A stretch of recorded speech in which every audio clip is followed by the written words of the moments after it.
I think. How should I'm Bill Watanabe, and Kristen, Hayashi, and I are going to talk about Tokyo as a historical society.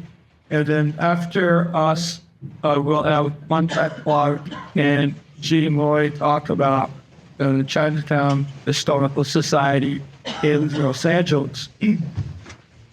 So let me just start off with why we decided to start a Little Tokyo Historical Society, with the idea that the things that we've been working on and doing that kind of help serve Little Tokyo as a historic cultural neighborhood might be replicable or be of some use for other historic ethnic neighborhoods to perhaps start something similar and to be able to engage in those kinds of activities that can help to preserve the stories, the people, the locations that contribute to that ethnic neighborhood. So, go up and thinking. So, how and why? Little Tokyo, we are blessed with a national museum, the Japanese American National Museum. And for 30 years, I was the executive director of the Little Tokyo Service Center. I'm a social worker by background, but I'm working in Little Tokyo. Little Tokyo was our neighborhood, so we have a stake in it. There was also another group called the Japanese American Historical Society on Southern California. So the thought of starting a Tokyo Historical Society never dawned on me because we had the National Museum there and we had the Japanese Historical Society there. It seemed a little redundant to start another group like that. However, after some time in the relative age, the Japanese American National Museum is its scope, national and even international. And so they really don't work specifically on Tokyo itself. And then the other groups, the Japanese American Historical Society, they also did not focus on Tokyo. They were more interested in educating people about the history and culture of community. They focused on themes like the family, cultural activities, the history, the realization period, things like that. And so finally, that fell into the light came on. There's really nobody working on how do we preserve the location, the stories, the culture, and the site of Little Tokyo of itself. And so that's kind of why we decided we need to start a group that's going to focus on our little neighborhood and see how we can preserve and promote it to the broader world.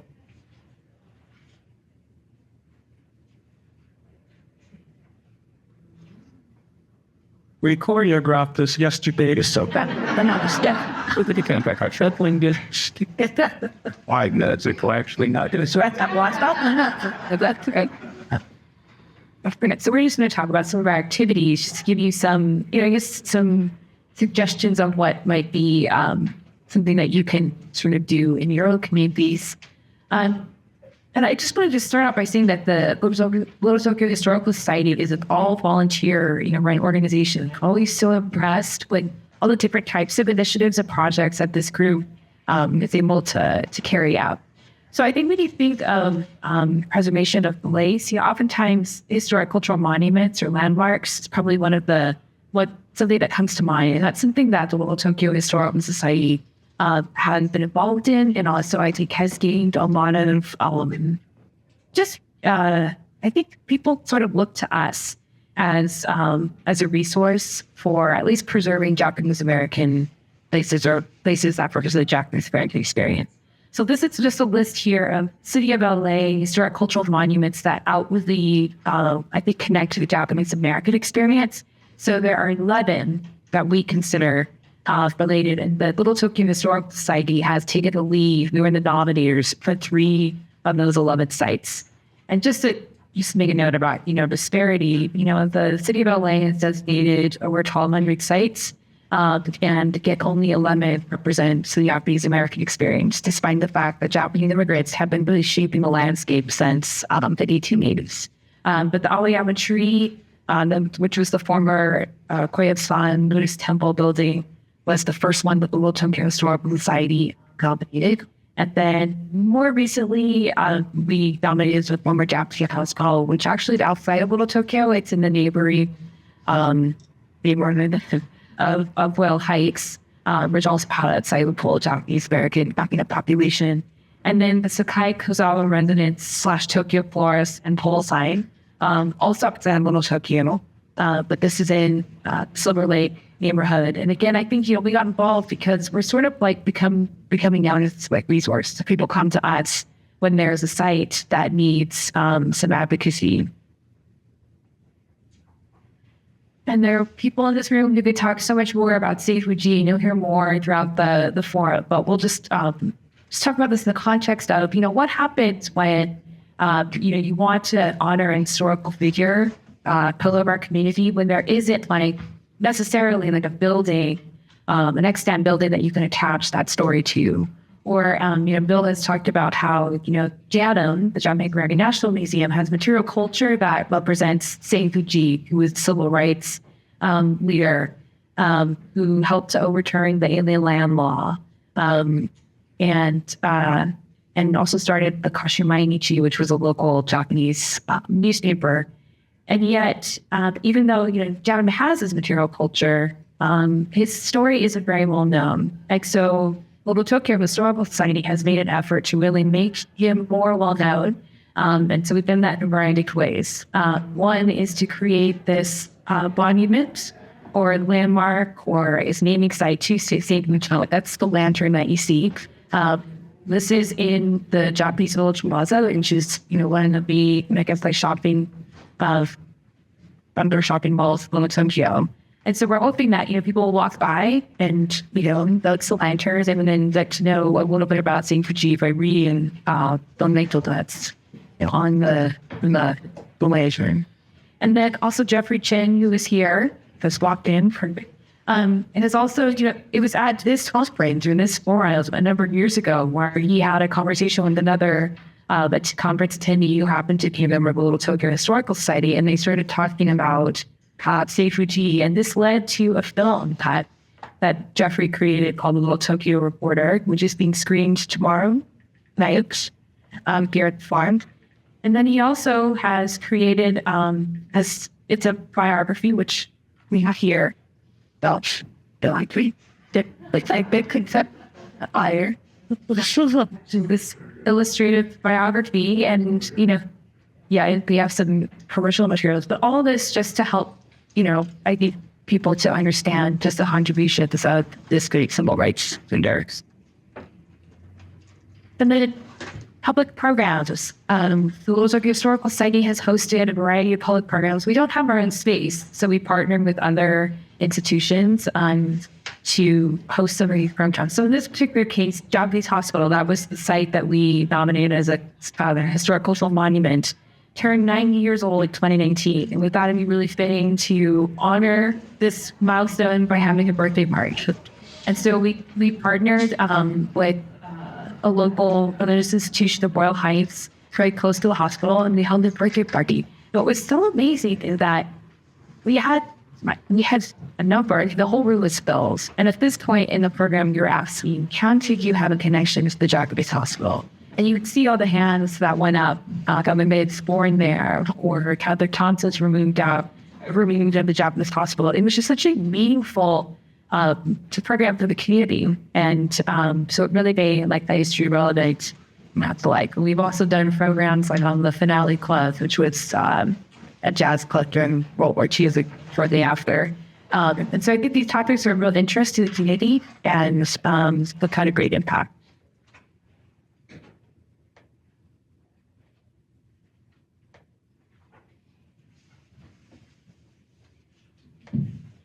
So Kristen has covered a bit about some of the markers. This is an example of a street sign that the city of Los Angeles puts up for free. And so we have a committee now that works on historic signs and markers. And we've developed, I think, a pretty good, what would you call it, relationship with the city, so that we have to draft a city council motion and have it approved. And once they approve it, that the city will put up at their own cost a sign like this on the lamp pole, so that tourists who walk by can kind of read it. There's a QR code that they can go access to get more information, but this is only about 4 lines that we've excited. So this was all the Japanese hospital that Kristen mentioned. And you go back. So then, yeah.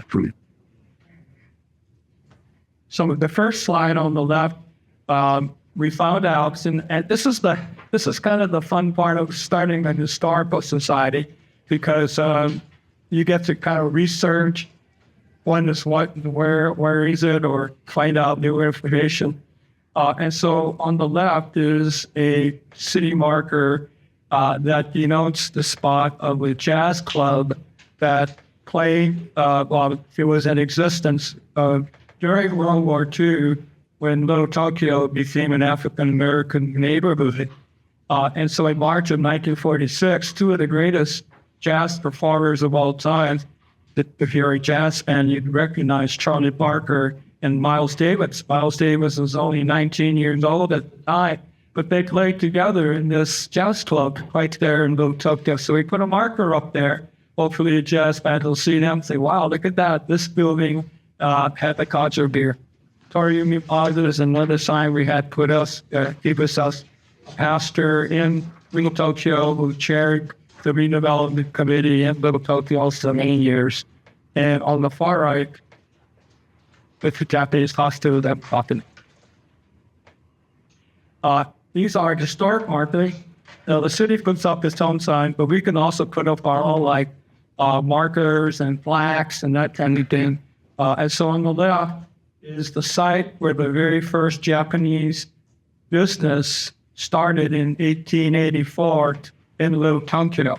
And as soon as we put this site up, the owner of that site, it is now a gift shop. She said people came in and started asking, is this really where Little Tokyo got started? And so that was kind of exciting for her to realize that there are people who would like to know this kind of thing, and to go into the shop and realize that that's where Little Tokyo got started.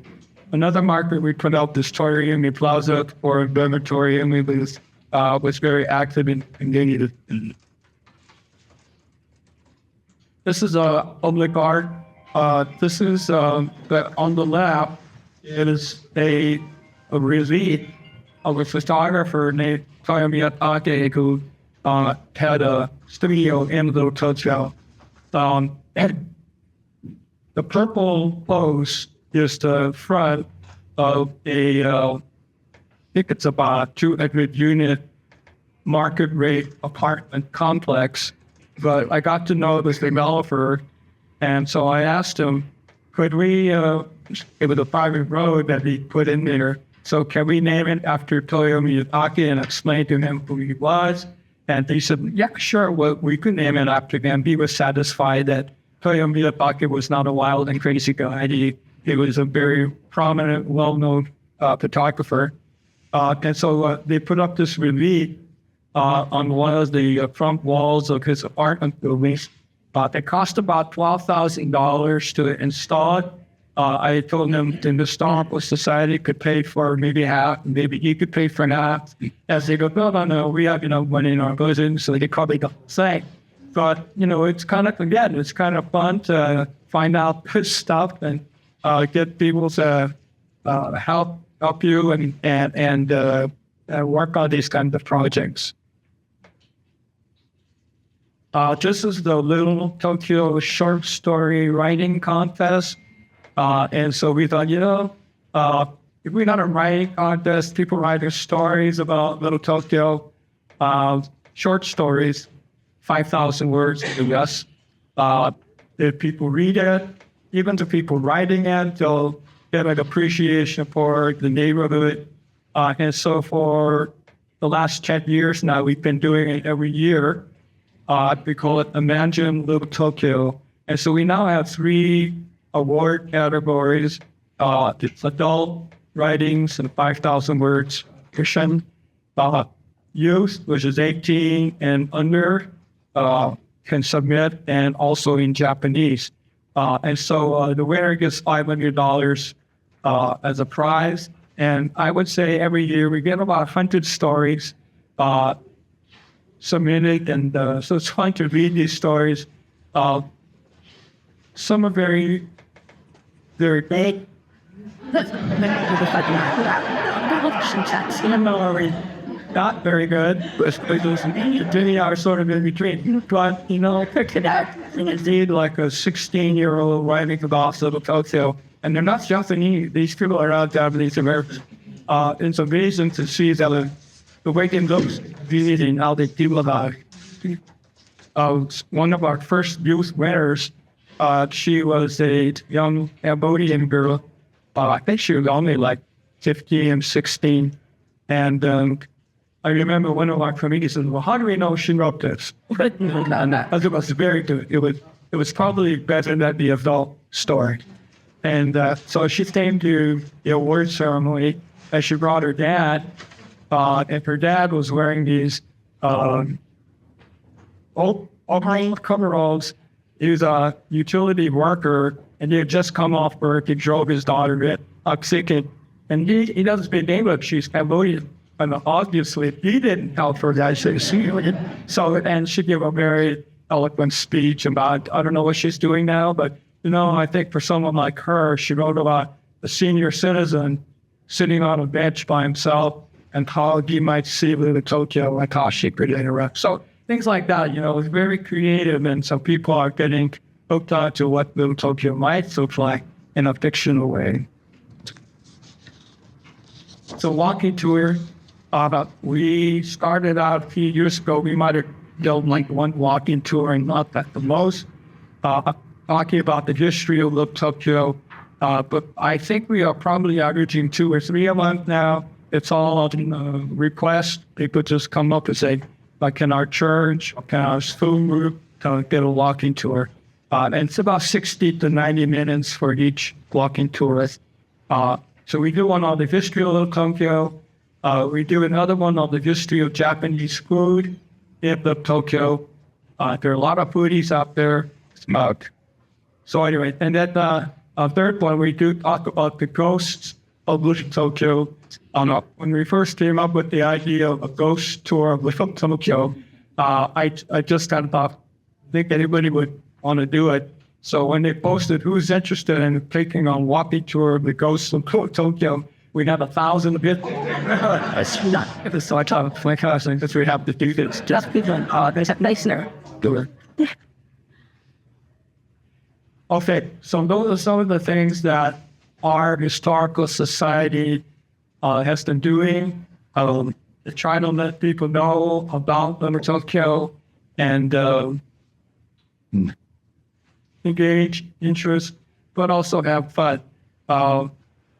2 weeks ago, our group went to the Chinese American Museum to look at the anime Wong exhibit, which was fun. There was about 15 of us that went. But I would say even the greatest part of them was the lunch we done afterwards, as it just talk and socialize. So, we're all volunteers, as Kristen mentioned, and although we have done some really good interns like Caroline and others who helped out. But otherwise, it's all volunteer. And, when it's all volunteer, there's nobody who's higher or lower. We're all kind of pitching in together, so it's great fun. Definitely, but it's great about the head team. So, there are great opportunities, but there are challenges.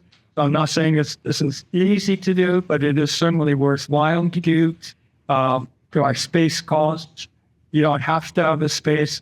Our goal was to try to be as virtual and, non-physical space as possible. So we do rent a very tiny closet-like space for storage. The other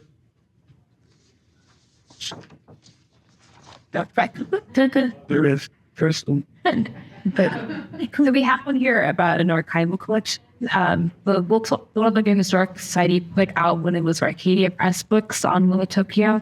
And this was before I joined the Historical Society, but I understand that there was a call for photographs. And so members of the community brought photographs and there was a scanning day. The challenge with that is that people know that we have these photographs, but the rights were really only for that book, that one occasion. But, over the course of, number of years, we've acquired this digital archive. So it's like photos that have been scanned, but just challenge of maintaining this, even though it's digital, and making it accessible to the public. Like there's a lot of costs involved in like maintaining images online, hosting images online. So at the moment, Little Tokyo Historical Society's archive is not available to the public online, but we do get requests from people, asking if they can. So anyway, there are challenges to having an archival collection. There's also one has to consider: do we want to incorporate and become a formal organization with a board of directors? You don't have to. You could be a very informal volunteer organization. But if you want to take that step to collect tax-deductible donations, like kind of thing, then you live a big corporation. We're fortunate to have somebody like us who's part of us who would opt for the historical, not historical space. We're APIAHiP to do this. And then fundraising, because we're all volunteer, we really don't have a big budget. I think our overall budget for the whole year is probably maybe like $5,000 a year. And so we're able to do, I think, a pretty good programs for a minimal amount of fundraising. We'll talk about we're three volunteers leadership. But I just put leadership on there because, we have so many dedicated members. But, it's also hard to maintain a pipeline of leadership for an all-volunteer organization. And so, Bill and Michael Kumar, our president, and some of our officers, and Cindy, our secretary, are so dedicated. But what happens when they can no longer serve? And so that's something to think about. But in terms of recruiting volunteers, we've had quite a few, very lucky, have some people who are interested in helping to man through different programs or. Okay. And lastly, connecting with the community. I'm not really sure I can put that on there. I guess that would be the challenge for any organization to figure out how do they play. Because I think people think of a historical society as focusing on the past and maybe living in the past or staying in the past, which is not true.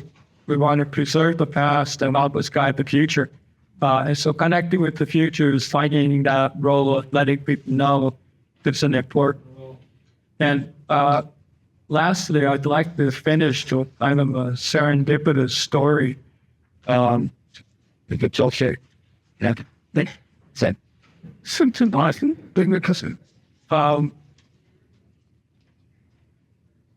After we started the Historical Society, I think it was around 2008 or so. We're not that old.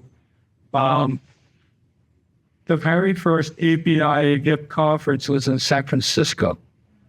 And we had just done a workshop on healthcare in Little Tokyo back in the 1930s. And so we stumbled on the story of the Japanese hospital, which was built in 1927, and it racism that had to be overcome to build a hospital for the Japanese community back then. And so Carol Fujita, who is a pharmacist and a volunteer in our organization, took it on to kind of do some research in this topic. Well, she came to the APIAHiP conference in San Francisco and was sitting at a table next to Jeffrey Chen from San Francisco. And so they happened to just chat about what they're doing. And so Carol told the stories about this man, Eugene, who was instrumental in building the Japanese hospital. And as Jeffrey is listening, he thought, that sounds like the basis of a pretty good film that could be made. And Jeffrey was just thinking about going to USC Film School here in LA. And so he took it upon himself to make a film of Eugene. It happened because they just sat next to each other at the table.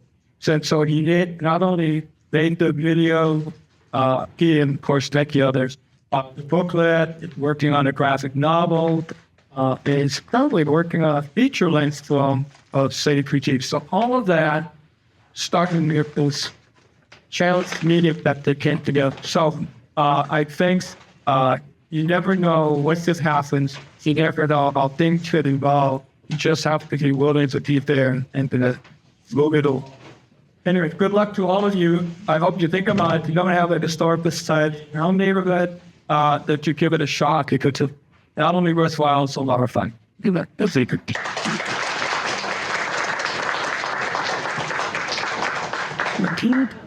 What in place? She was on me color. I suddenly stopped Jeff for his line captures who was take up in base society. So it's like at least think on that was so then almost cost all of the day here, I suppose. Answer that form state to my YouTube channel. To that way, she was. We're such an informal panel that between Bill and I kind of doing this al fresco that's we don't have an MC or moderator or anything, but just pushing along and probably in transition. The whole idea of this panel was to give you a bunch of ideas, have you have a look at a bunch of opportunities and thoughts as to how maybe a historical society could help you out in preservation. And maybe the big question is, what does a historical society have to do specifically with the actions of preservation anyway? So I guess we want to keep ourselves on a track here. And I guess we'll give you our version of it. Since Bill put up challenges, I have to say that the challenges are the same for this organization as well. And that's just a sampling of two, and they happen to be neighbors in Los Angeles, the city, right? But that happens to be a convenience of this forum. But you do have the samplings of two organizations that have been in the business over 40 years, in spite of what Bill says that they're Johnny come late, they really aren't. They've been at it for a while. And just as this organization has been too, the Chinese Historical Society of Southern California is just about entering its 50th year of existence. Right. That even that, don't talk. We will see in the upload slides that we still look toward mentors. One of those mentors, by the way, was Ron Chu. Let me not forget that. But one for people like that all over the country. We have people from the East Coast, especially people from San Francisco and the Chinese Historical Society of America, that helped us, the Chinese Historical Society of Southern California, get started. But the one thing Bill left, the last slide, because Kristen, you too, was, I think, funding. That's always a challenge for us. Our challenge, funding scale, is always to be there and be worried about. We're always looking for leadership and volunteers. They're never enough. For example, we have the president who is a volunteer, suddenly taken personal business and illness, had to drop off again for a while. And even though he's introduced in the booklet as the vice president of the Chinese Historical Society, my colleague who is joining me here, I'm Munson Kwok. I am on the board of, I am actually on, was also with Bill on the founding board of APIAHiP. He referred to me. My colleague for today is Mr. Eugene Loy, who is actually Mr. CHSSC, but not quite. And he's going to be coming on here and talking in a few minutes too. about his experiences and actually change the direction of our talk. He's actually going to take what we have done, some of which I'm going to summarize here, and look into it as to how we indeed can apply these as tools for historic preservation. He'll be telling you a little bit about what he has been doing, particularly in teaching now the next generation, especially by using the method of the walking tour. So that's to happen. So the third thing, I think looking for volunteers and leadership and then connecting with the community, that's always a challenge, because even in the Los Angeles Chinatown community, which we predominantly represent, Los Angeles Chinatown community neighborhood is evolving and changing, even as we speak. And you'll see some of those challenges too that were reflected this morning in the plenary, and where it might be going. I think the other thing is, well, I guess we're already, let's just go into this now.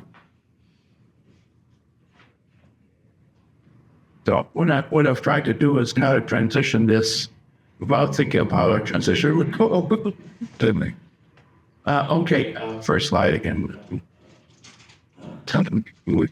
Yeah, I'm just going to start here, and the difference between, okay, I probably should talk about the differences between ours and the Globe Historical Society. First of all, this shows that we have permanent space. With an actual address, it's actually to Queer Victorians, which actually was decided might be a suitable space on the edge of Chinatown. As it turns out, now we've been in that space probably the better part of 4 decades. So because we have that, we have the opportunity to have carbon space. That's a little different than what you just heard. We are able to accept collections, predominantly many archaeological collections of the Southern California Chinatowns that no longer exist. We actually, in that CESC, we are Southern California, are not the Historical Society of our neighborhood. Our neighborhood, in our view, the Chinese American community became, first of all, Los Angeles the city, then somewhat the county. And because of the interests of some of our earliest members, much of California, including it's especially Southern California, but also into the gold fields in the early history of Northern California. So in a de facto sense, very much half of California became our turf. And you'll see that reflected on the things that we do. So the focus is a little bit different. So keep that in mind. Now, you're trying to start a historical society, maybe for your neighborhood and so on. This was inadvertently ambitious, but it really started with, once again, people in what was then called New Chinatown, where you can go visit Los Angeles Chinatown today, and what they wanted to know about what was going on in their neighborhood. And I guess maybe, are you going to help me? I guess, yeah, if you'd be so kind, see if you great. So actually, once again, why are you forming a historical society? Why are you motivated to do this? And so I think the questions are here. First of all, which find group gets together and saying, hey, we count, we matter. And who are we? And you start asking questions of the group. In the case of the Chinese Historical Society, that's exactly what happened. So I put down the journalist questions here because eventually that's all the questions we ask. Then once you say, well, we have a commonality to us all, a number of the people are committed to community, and it's actually become to the question that we care. And then if we care, then suddenly it's a little bit more than just a community. Suddenly you look around, you realize, well, we care, but we have a signature. The signature has got a place. And in the spirit of the National Trust, definitely it is true that this place matters. So my question that I inserted at the bottom is, can this still be a sustainable neighborhood? And you've heard that in plenary this morning. You have a cultural neighborhood, a neighborhood with heritage, and you begin to ask yourself about, it's been kind of a little bit marginalized. It hasn't been in mainstream American history. It can continue to exist. And you heard of all the challenges this morning. So our role in historical society, we interpret, is trying to answer the questions of why we matter and do we matter how we would care. So basically, we work on the issue of identity. Who are we? Why are we here? Why are we important? And actually, that's the question that we all want to know about. There is another mission which drove people in Los Angeles and the city. Unless you identify these questions to authority, your share of resources and community access to resources is limited. Unless you can prove to the local government or state or even national governments that you do exist, that you do matter, that you do have identity. And that's not often a mission or a goal that you articulate very clearly or make public. So it's a silent goal. Our public goal, though, is a most earnest and honest one, and that is knowledge, understanding of self. Therefore, we get a little bit more confidence in knowing our heritage and where we come from. So we can appreciate how things work. Most of our members who are lay members start from wanting to know about their family history, including myself. Late to us, you might have not know where we are. This is just a map of Los Angeles, Chinatown. If you want to know about marginalization, the orange lines indicate freeways to slice and dice us, as it does for a lot of Chinatowns. So we're triangulated. The blue zone simply indicates a recent rezoning that declares that we have a chance to be a historic heritage, cultural heritage zone. However, that's a very small fraction of the entirety of Chinatown. And that is the issue here. The gentrification, all these things that you heard of from Kristen Fukushima, and Kristen was just here, absolutely is the real issue and challenge for us. Let's move on, because the details have to do with whether we have any historic justification for being there, plus a marking of the legacy business. And so we actually been worrying about, do we have enough markers in our little neighborhood zone of Chinatown that we can maybe manage the success? So that's how we were formed basically, because we want to know more about ourselves. And it starts with a conference in which was organized by school teachers, some very few academics that were interested in the subject, and a lot of lay people who wanted to know a little bit more about us. We learned eventually that this was not a neighborhood story. This was the city of Los Angeles stories, because there have been 5 sites that can be identified as Los Angeles Chinatown throughout Los Angeles. A little bit unlike Tokyo, which is pretty much focused to this one neighborhood. So 1975 we were founded after, and take notice that, again, as I mentioned, we have to have others, not necessarily of the ethnic group, to help us get started, and that is noted in the middle there.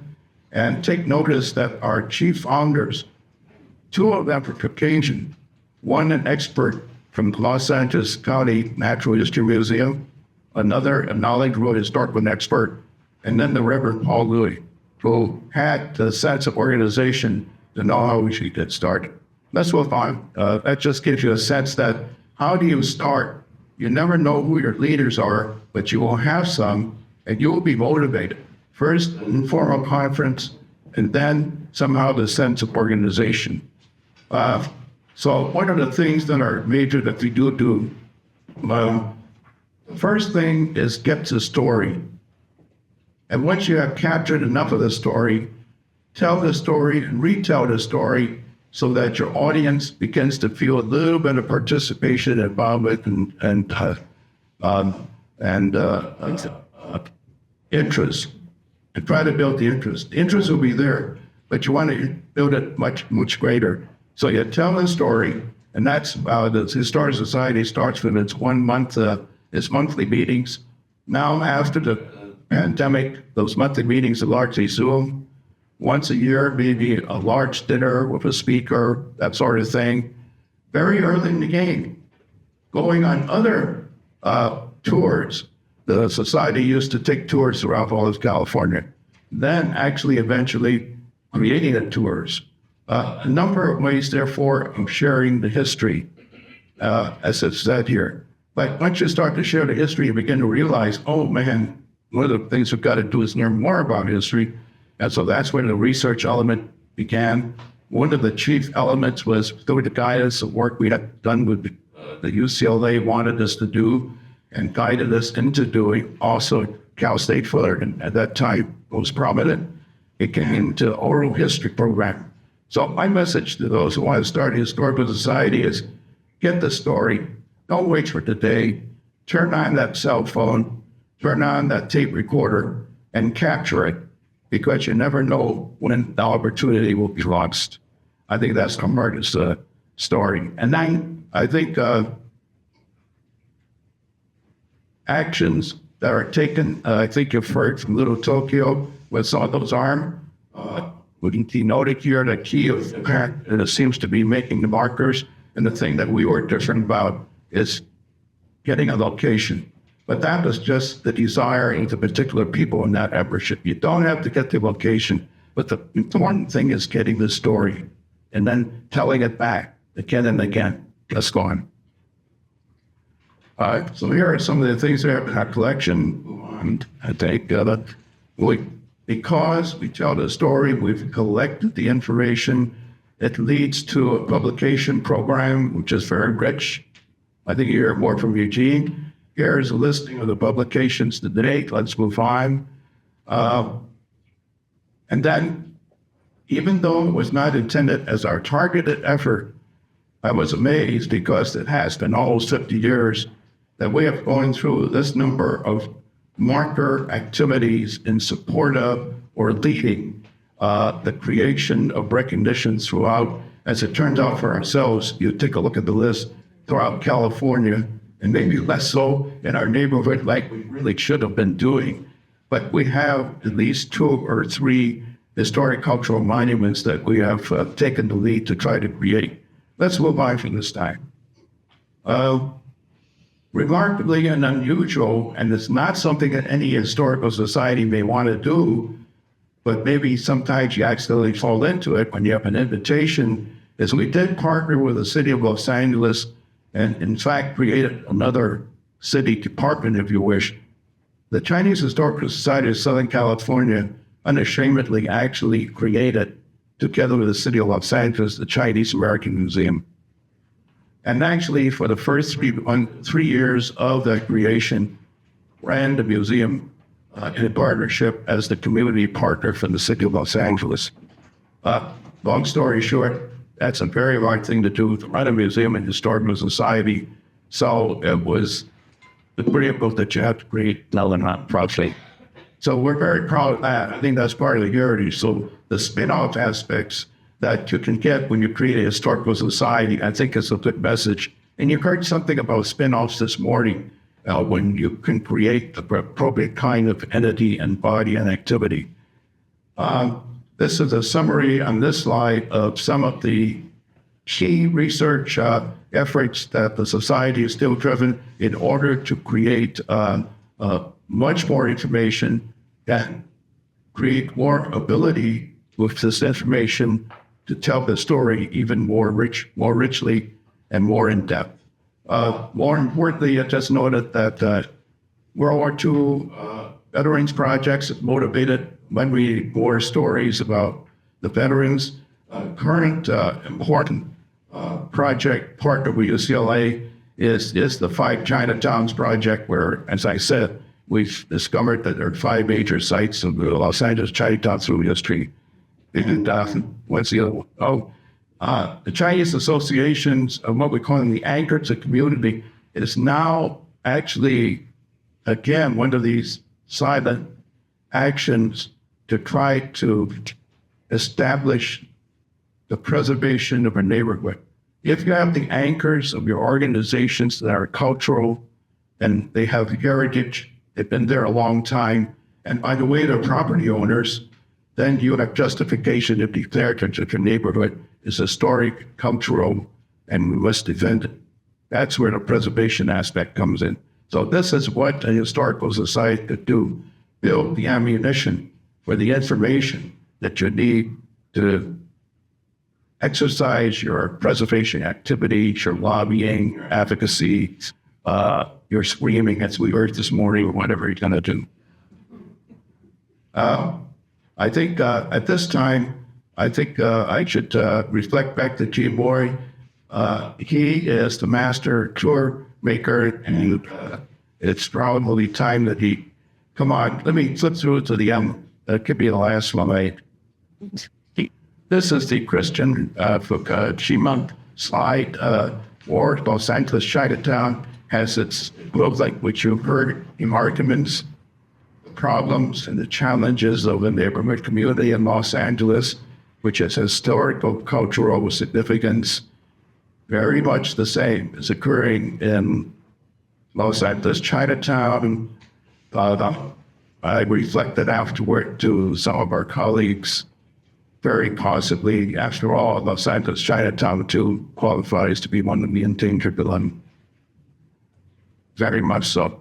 And we'll leave it at that. Can we go back to Eugene Boyd? How may I invite Eugene to come on and explain to us something about how the tours work and how some of the other aspects of historical societies efforts can now be channeled and have been channeling lately into preservation actions.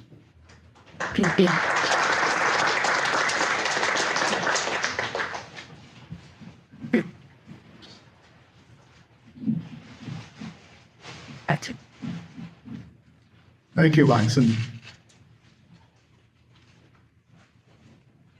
Munson is modest experienced leader within our community for a long time. He's actually at what you are member number 2 Chinese Service Society of Southern California, founded in 1975. So just count the years. Anyhow, I'm the retard. Yeah. I guess I didn't prepare I didn't consult with my colleague here much, except that I would probably ad-lib a little bit, say a few additional comments. But there really is a purpose with the historical society. We followed the civil rights movement in the 60s, and with the creation of ethnic studies programs, Black studies, Chicano studies, there definitely was a push for yellow power and really a better understanding of art of the Asian American community. So with creation of programs, Berkeley and San Francisco State and UCLA and other schools, then there was also then a surge in the interest in the local communities. So in San Francisco, the Chinese Society of America was created in the 60s, but then in LA, the Chinese Society of Southern California in 1975. So what could we do?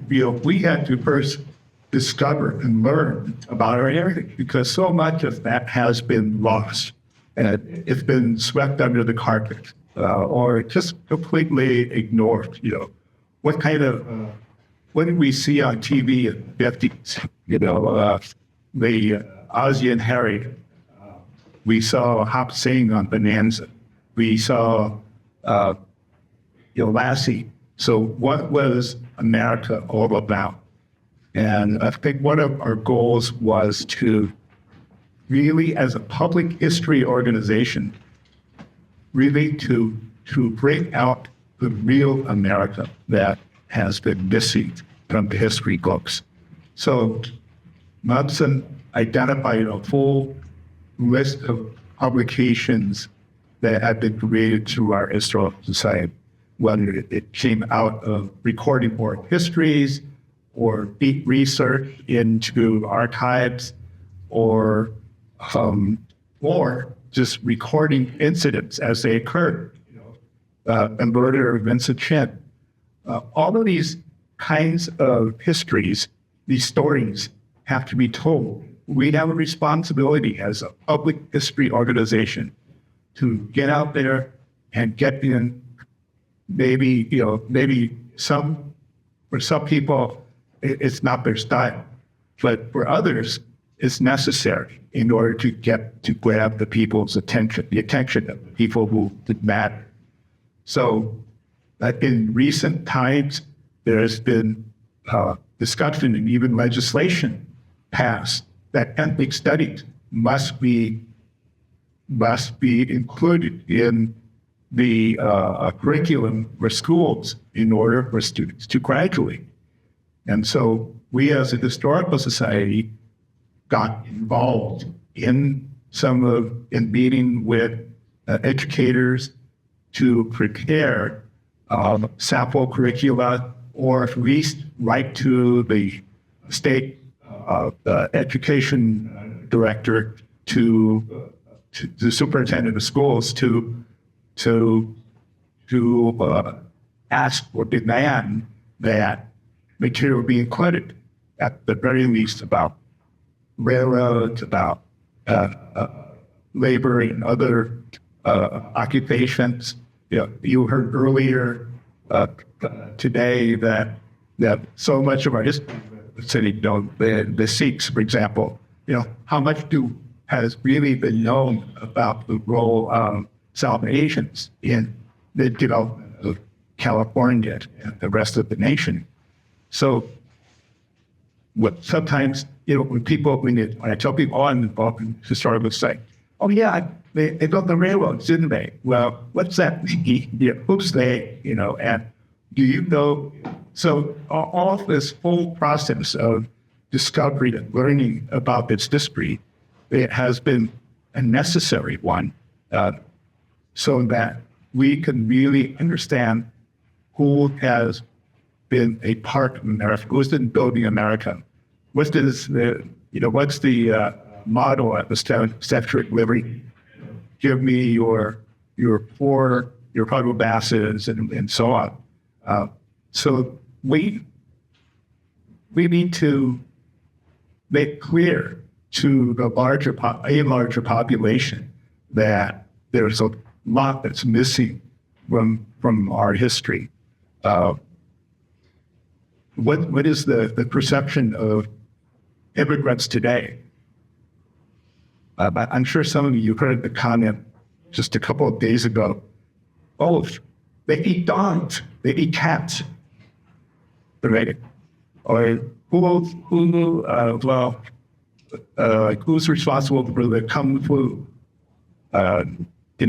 It's a lot of, even though some of my colleagues in historical science are interested in, oh yes, we'll write a book that will tell the story.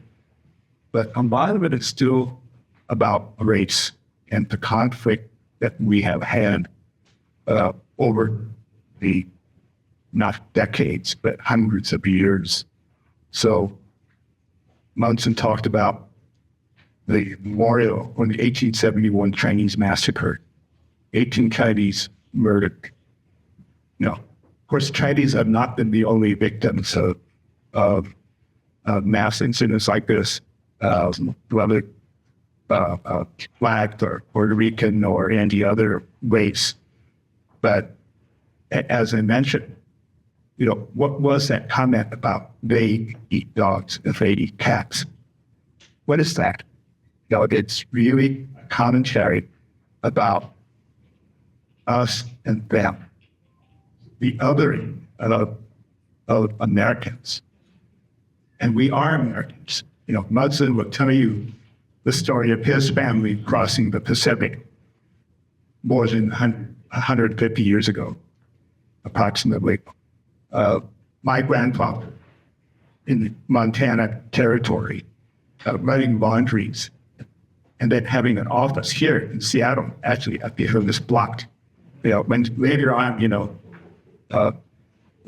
when you walk past at the corner of King and 701 and a half King Street. So that has been the story of our immigrant populations, not just Chinese, but other Asians and other Americans. So I think it's vitally important for us to continue this effort, not only about discovering our past, but also protecting our communities. You hear of the existential threats to places like Philadelphia, as you've heard this morning. We face that today. Munson commented about our efforts being engaged with our city planning department to get some semblance of protected zoning for some historic places. There's precious few landmarks in our community, but how can we protect, the wholesale destruction of renewable of places that matter to us? And so that's something that we face today. There's just partly maybe it's economics, but we know that it's partly because of social and political pressures.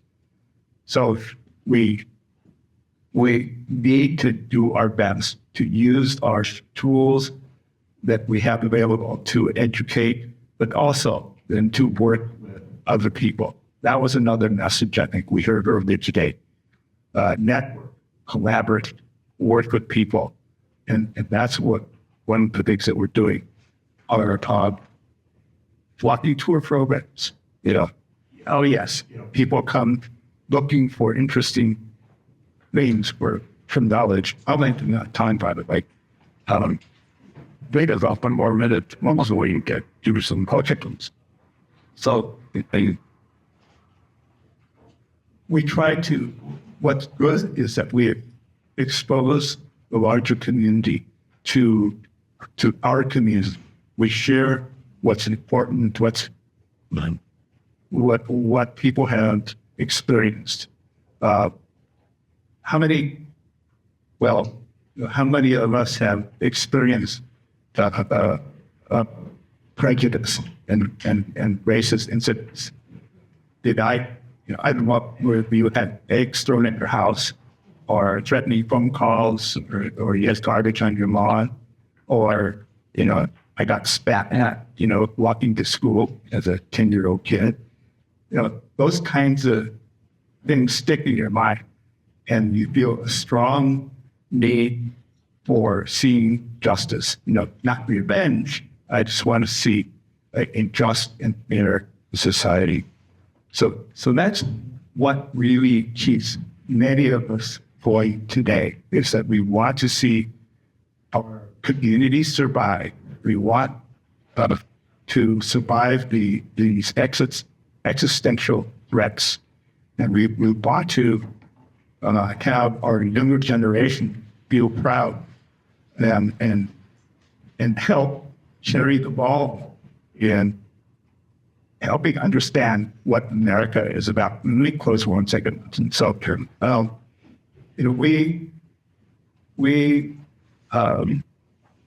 one of the really best-known poets from this region was Carlos Bulosan. He wrote a book called America is in the Heart, but he also wrote a poem in 1950, the same year that Joseph McCarthy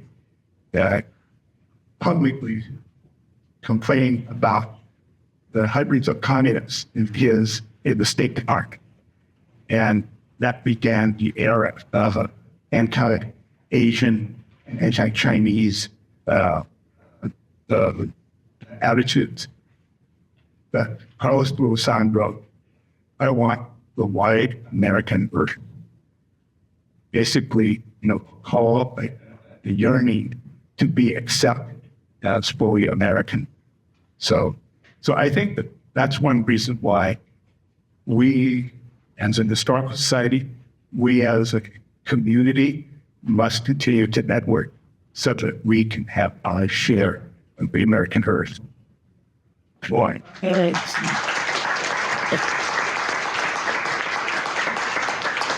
Thank you. That's wisdom. We have a few minutes too for maybe a few questions. Anybody wants to sit up there or anything? There's Bill here. Where's Kristen? Right there. Eugene is right here. The table was supposed to be for us to use, I believe, except like prior session did not run out in time. So yes, I could invite you folks to go up so that people can actually hear.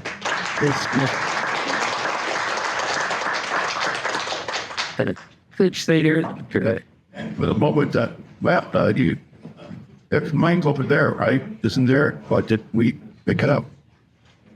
Yeah, so we can share that. Yeah, but we just sold. So let's start. Who's got a question already? Freddie from Boston's Chinatown Community Land Trust, and thank you for a great presentation. My question is about using historic preservation, some of the easements and landmarks and whatnot, these statuses to curb speculative development and preserve for housing, row houses, housings in the community. I was wondering if you guys have success examples and how, obviously do working towards because we want this for that using in concrete like zoning districts in the company. I don't know. Well, first, not sure about it. It's really housing.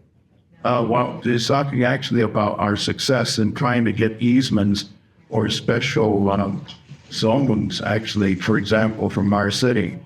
We might be a little bit biased, I suppose. Your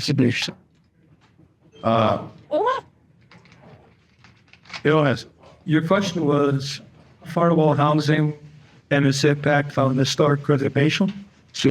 Doesn't necessarily have to be housing, just any historic buildings that are up for speculative development, how we use historic preservation and a strategy to stabilize enough parcels of land and build.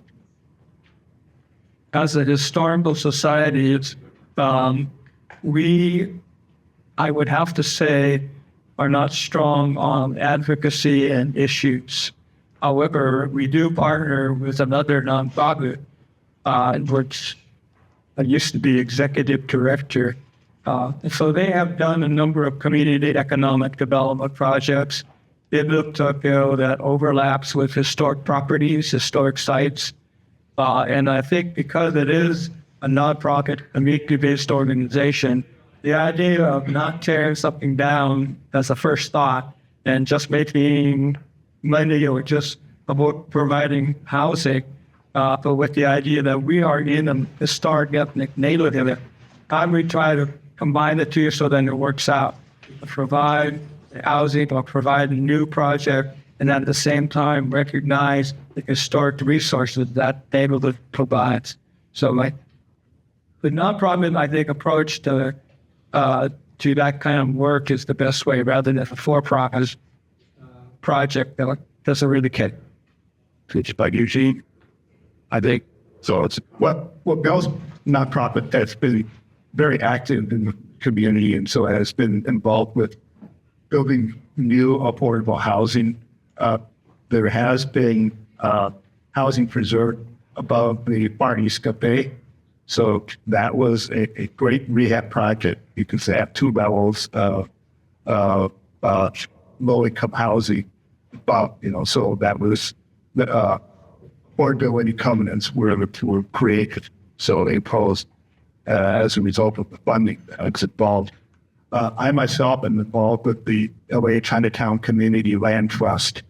We have not yet acquired a property, but we're in negotiations with a couple of sites. Both of these are residential, but there are several mixed-use sites that are on the market right now. And so we are trying to build our capacity Yet we have is the public interest lawyer working with us, and we also have some connections with financial people, institutions to help the fight. So, as that has been commented and you've heard before, we have to control our destinies. Part of that involves controlling our land. I'm a former redevelopment director, working for cities for 40 years, and I'm familiar with the acquisition process. But one of the things that I'm doing is working with other people, young urban planners, young community people, so that because I'm too old to carry all for the next 3 decades. We want the younger generation to be able to take over and be involved and be engaged in preserving continue. Well said. Actually, since it's gone this way, I can also give your experience. There was some time ago that the outside of Chinatown that have something what we call a community redevelopment agency project.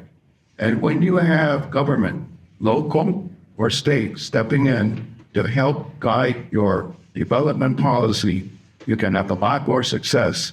Unfortunately, in the state of California, for budget reasons and some other reasons, community redevelopment agencies were entirely ended or removed.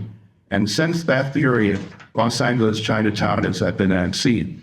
No nonprofit, no nothing that successfully guide our policy. However, when there are elected officials that will still think they can go to bat for you, and Eugene's been active on this one, and occasionally I have, our county supervisor has decided that at least what she controls, it's a site control again. I have county property. I am willing to give to the neighborhood of Chinatown 100% affordable housing. You guys want to work for it? Good news is we're moving toward it, identifying the RFP applicant that will actually enable us to have, I've forgotten how many units, Eugene. Is it 50? A couple hundred units, 170 units of affordable housing in Chinatown. So these unusual cases do happen, but you as a community have got to control your own fate. That's what Eugene was saying. You have to have your own land trust. Bill was saying, I have to have my own nonprofit. That's the kind of thing that has to happen. And if it can come out of this conference and this forum, that this has recognized by us that wants to do something in preservation, then that's probably worth considering.